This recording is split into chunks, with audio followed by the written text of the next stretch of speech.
Hey guys, and welcome back to another tutorial. In this video, I'm gonna show you how to fix any Instagram error or any Instagram bug. Let's see, but before we start, don't forget to hit the like and subscribe buttons to watch all the upcoming videos, and let's dive in.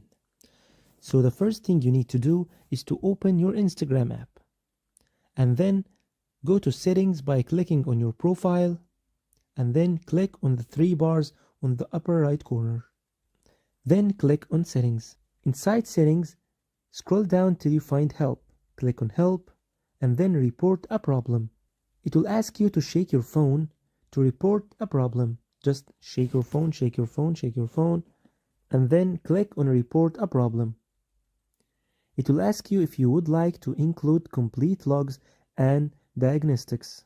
If you want, just click on include and continue. In my case, I will not, so I click on don't include and continue.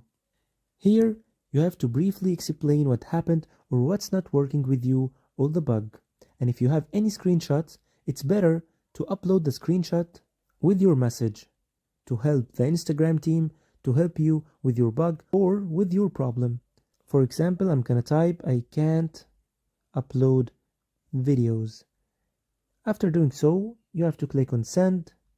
I don't really now have an actually problem, so I will not click on send. I was explaining as an example, and after doing so you need to wait 1 to 2 business days till the team respond to your message. If you found this video useful, don't forget to hit the like and subscribe buttons to watch all the upcoming videos, and goodbye.